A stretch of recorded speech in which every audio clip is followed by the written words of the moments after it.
Boom! Yun. Good evening po sa inyong lahat. Yan. 6:30 na po ng gabi. At kailangan na po natin namang magluto ng ating dinner. Yan. Katapos ko lang pumaligo. So, fresh na fresh, di ba? Okay. So, yan po ang putahin natin ngayon. Giniling. Yan. Wag pong puro giniling na yung may mga veggies. Subukan nyo naman po to. Tiyak po, magugustuhan ninyo. Okay? Yan po yung ating pansahog sa ating giniling. Chicharon na may laman. Yan. Siyempre, chicharon na durog, isang malaking sibuyas, yan, sili, pepper, kalamansi, at butter. Yan. So, yan po ang ating pinaka-main ingredients sa ating lulutuin ngayon. At panoorin nyo po kung paano po natin gagawin yan. Okay? So, yan. Balikan po natin kapag na-prepare ko na ang ating mga gagamitin. Okay? So, yan po. Yung mga ingredients natin. Napiga ko na yung ating kalamansi juice. Yan na po siya ngayon. And then, ito na po yung sibuyas natin at red chilies at green chilies. Ito naman po yung ating butter. So, nagpainit na po ako dito ng palayok. And then, lalagay na po natin yung butter natin dyan. 2 stick po ng butter ang gagamitin natin. Yan. At syempre, yan. Antayin po natin siya na matunaw. Lagay po natin dyan. At antayin po natin na matunaw ang ating butter. Yan. So, balikan po natin kapag tunaw na ang ating butter. Okay? So, yan po. Tunaw na yung ating butter. Ngayon, maglalagay naman po tayo ng sibuyas. Yan. Buwan po tayo ng sibuyas. Lagay po natin dyan. Sibuyas. Madaming sibuyas. Yan. Yan. At antayin lamang po natin na mag-isa ang ating sibuyas. Okay po. So, ayan na po yung sibuyas niya. Lumabas na po yung bango niya. And then, ang susunod po natin, lagay na po natin yung ating giniling. Yan. Ang ating pong giniling. Okay.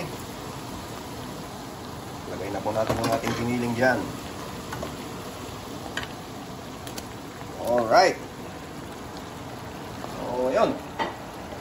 Okay, lagay na po natin yung ating giniling. Lagyan po natin, papatagyan po natin siya. Ito yung ating giniling. Okay.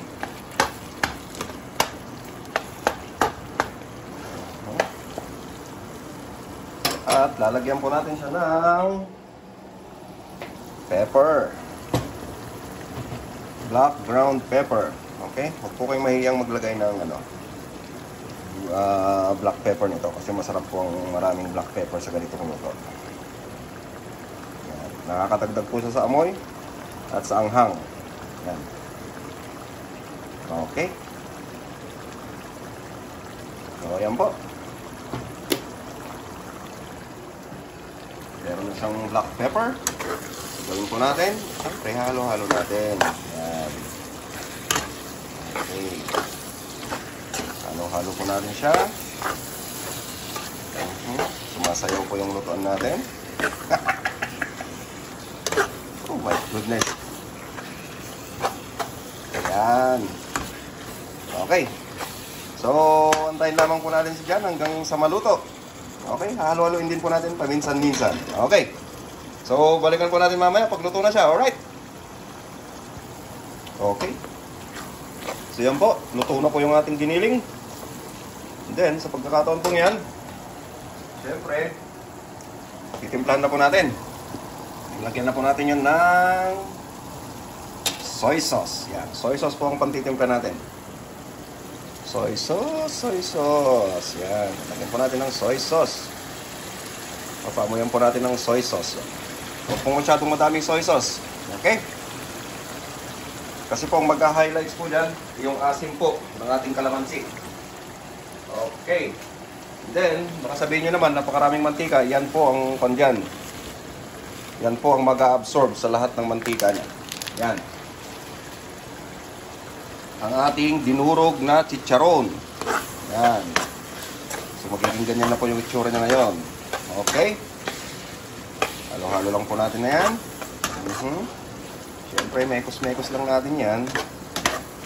Yan. Pamilyar na po ba kayo sa itsura niya?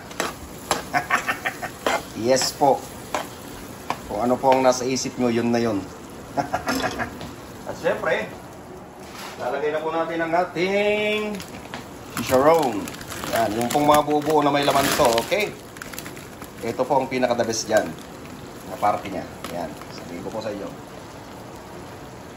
Okay. So, yan na po yung chicharon natin. Halo-halo lang po natin sa giniling para po mag-infuse silang lahat. Bakit nga po konting toyo lang yung ginamit ko? Siyempre po may timpla na yung chicharon. Yan. Ganda po. Familiar na po ba kayo sa itsura? Yan. Okay. So, yan. Antayin lamang po natin na medyo maluto ng konti yung chicharon niya. And then, lalagay na po natin ang ating mga final touch. Alright. Okay po. Balikan po ulit natin. Okay. So, ayan po. Luto na po siya. Lalagay na po natin ang ating calamansi extract. Yan. Ang ating calamansi juice. Ating pinigang calamansi. Okay. Lagay na po natin lahat dyan. Masarap yung asim. At syempre, yung ating natitirang sibuyas, sili. Lagay na po natin dyan. Okay. Natira pa pong sibuyas. Lagay po natin lahat. Para po masarap. Kasi familiar na po kayo dyan kung ano po yung niluluto ko, di ba? Wala po tayong maskara, kaya giniling. Improvise po tayo. Alright. So, yan na po ang ating giniling na may chicharon. Okay. Halo-halo lang po natin dyan. The best po ito na ulam o kaya pulutan. Nasabi ko po sa inyo. Subukan nyo po ang luto ng giniling na ganito. Okay. So, halo-halo lang po natin. And then, luto na. Alright. So, yan. Yan po. Yan po ang ating luto ngayong gabi. Okay. Patayin na po natin. So, yan po ang luto natin ngayong gabi. Ang giniling. Yan, na may chicharon. So, try nyo po to. Masarap po itong ganitong luto. Promise. Masarap na pang pulutan. Masarap na pang ulam. Okay? So, hanggang sa susunod naman po ng mga video natin. Kita-kits po ulit tayo. Ito po inyong lingkod, Jerry Cook TV. Maraming salamat po.